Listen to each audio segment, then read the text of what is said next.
Olá, meus irmãos, minhas irmãs, tudo bom com vocês? Paz e bem para você. Seja muito bem-vindo a esse momento aqui, que vamos hoje refletir. Eu vou apresentar algo para vocês, então fica até o final. Se inscreva no canal, compartilhe esse vídeo, faça também seu comentário, tá bom? Hoje vamos aqui falar sobre isso aqui. É um contexto de um pequeno livro sobre o estudo apostólico dos credos apostólicos e dizendo. Mas é interessante, esse livro aqui é um livro da Comunhão Anglicana, da Igreja Episcopal Anglicana do Brasil. É um livro como se fosse um pequeno catecismo. Não é o catecismo, porque até mesmo o catecismo da Igreja Episcopal Anglicana, a primeira edição, se não me engano, foi de 1979, certo? Ou seja, nesse contexto, esse aqui é um estudo dos credos apostólicos, dentro do contexto da linha da Igreja Episcopal Anglicana. Na época que eu estudava teologia, a gente se depara com vários livros. Então, eu me deparei na época com esse, quando eu estava no seminário, deparei com esse livro aqui. Esse livro é muito interessante. Estava gravatado aqui no meu baú, mas é um livro que conta. Tem um contexto de alguns bispos que fazem alguma argumentação, que fala, que dão algumas opiniões, mas é um estudo teológico, aqui na verdade do Centro de Estudo Anglicano, da Comunhão Anglicana, na verdade, do Brasil. Mas é uma colocação também em geral da Comunhão Anglicana da Inglaterra. E aqui tem alguns debates, alguns títulos bem interessantes. Exemplo, o purgatório. Exemplo, a ressurreição de Cristo, a humanidade de Cristo, o Santo Espírito nas Escrituras. Então, são temas que agrega, digo assim, a reforma, as igrejas pós-reforma, da Igreja Católica Romana, após a Igreja Católica Romana, elas se reformularam, elas se tiveram um grande avanço no contexto mais permanente, de uma libertação exclusiva, não digo progressista, mas assim, exclusiva, aonde tem uma possibilidade de não ficar preso. Eu estou falando no contexto das igrejas reformadas, principalmente da Igreja Episcopal Anglicana no Brasil, que tem uma ideia, uma teologia alta, baixa e larga das igrejas da Episcopal, a Igreja da Comunhão Anglicana, que foi uma reformulação que até então, no Catecismo da Igreja Romana, você vai ver ali 600 páginas, etc., falando de vários assuntos dogmáticos da Igreja. Aqui nesse contexto, como é um estudo da fé, né, aqui, por exemplo, aqui está falando sobre a fé que nos transforma. Esses são os capítulos. Cremos em Deus, o contexto histórico da formulação dos credos, então tudo isso. Está falando também sobre o Espírito Santo, doador da vida, sobre o Espírito Santo também, a Igreja, a comunhão dos santos, falando também sobre a Igreja Una, Santa, Católica, Apostólica. Então, é um livro que vem falando, um estudo apostólico, que vem falando alguns assuntos bem interessantes, por exemplo, falando sobre o inferno, né? Apesar que a gente vê no catecismo, que eu apresentado no catecismo da Igreja Romana, que a gente vê toda aquela catequese como se fosse o inferno, vai direto para o inferno. E sobre o purgatório, por exemplo, o inferno, nesse estudo, nesse livro aqui, para os anglicanos da Comunhão Anglicana, vai falar que hoje, a gente diz assim, por exemplo, o inferno, no passado, é uma compreensão total de distanciamento de Deus. Que a igreja fala isso, não. Mas a gente temos que acreditar nesse distanciamento de Deus. O inferno, Deus, mas Deus não condena ninguém. Então, nesse contexto, a bondade de Deus é livre, ou seja, você é livre, eu sou livre para minhas escolhas, e assim por diante. Mas esse debate, nesse estudo aqui, vai dizer o seguinte, sobre o purgatório. Por exemplo, os reformadores do século XVI tinham-se uma ideia de que, não, mas você se converteu, mas não é preciso você novamente passar pelo purgatório, porque você se converteu. Se você se converteu, então evidentemente você não tem que. Isso é o pensamento reformadores.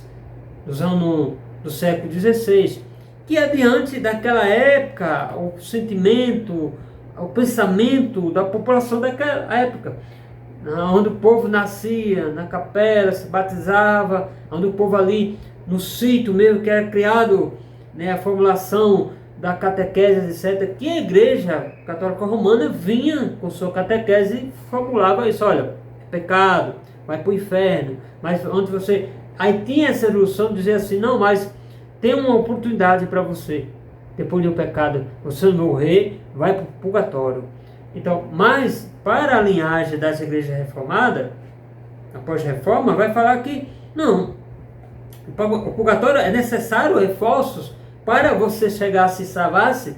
Não é necessário o purgatório, mas é necessário porque Deus, vai dizer uma parte aqui, ó, as pessoas acreditavam na época deveria merecer a vida eterna por seus reforços, por suas boas obras, pelas orações certas. Essa compreensão naquela época colidia com algo central da fé cristã. Qual era o algo da fé daquela época? As boas novas, Jesus Cristo. Então, nesse contexto, a vida cristã era uma formulação de tentativa de conquista. Se você conquistasse, ou seja, se você aceitasse ou conquistasse o céu, não é obrigatório eu passar pelo purgatório. Entende? No contexto dessa formulação do catecismo, digamos assim, anglicano, da comunhão anglicana. Mas, tem-se uma ideia aqui, que nesse contexto vai dizer sobre a noção do purgatório, da compreensão, da impressão do purgatório, do poder de direcionar-se diante de Deus. Ou seja, dos seus próprios esforços, dos meus esforços, de não se Deus rejeitar você, mas você rejeitar Deus. Então é como se fosse isso: não, você está se rejeitando por si. Porque Deus diz assim: eu estou à porta e bato.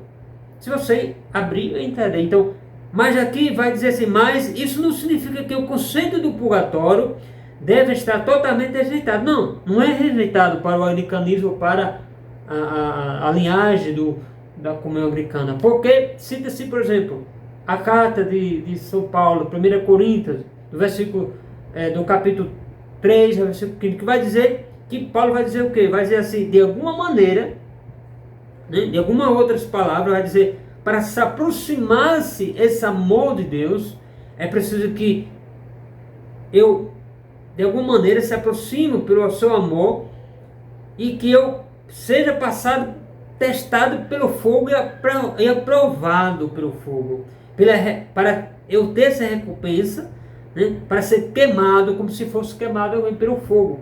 Lá em Coríntios, 1 Coríntios capítulo 3, versículo 15, vai falar isso. Vai dizer: se o trabalho de alguém se queimar, então ele deverá perder a recompensa, mas ele mesmo será salvo como alguém que escapou pelo fogo. Então, a ideia do tempo daquela época era uma ideia justamente uma categoria humana, de se pensar, de ser construída, da experiência da terra, etc.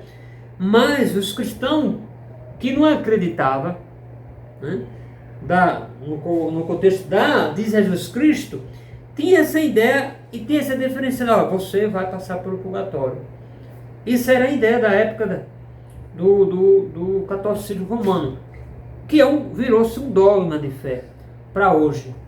Então, eu, na minha época, quando eu estava estudando teologia, me deparei com esse livro da comunhão anglicana, da Igreja Episcopal Anglicana. É um livro muito bom, porque de fato não tem, eu acho ainda, não tem mais nas livrarias.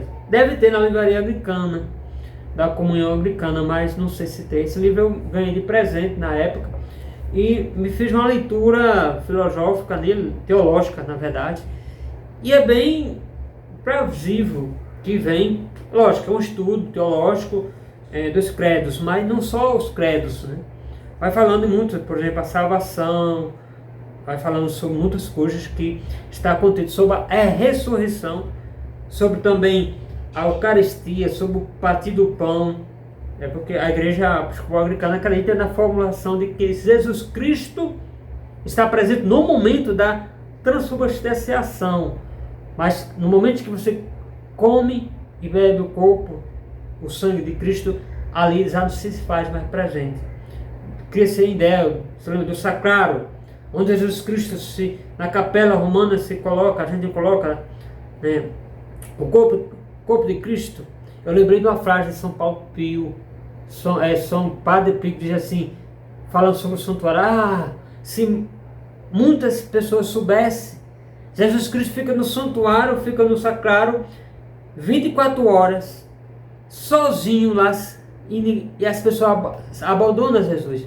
De fato, se você perceber, tem a missa, tem a adoração, o padre vai embora, a gente vai embora, fica Jesus lá no sacrário, sozinho, com aquelas luzes piscando.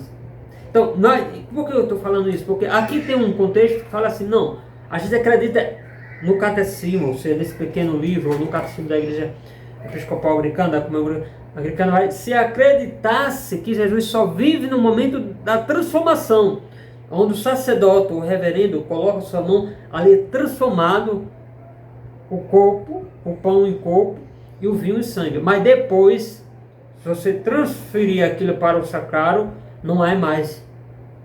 Porque a razão para eles é essa, nesse contexto. Enfim, então é isso. Tá bom? Deus abençoe você. Se inscreva no canal, faça seu comentário e compartilhe esse vídeo. Até o próximo conteúdo. Bye bye.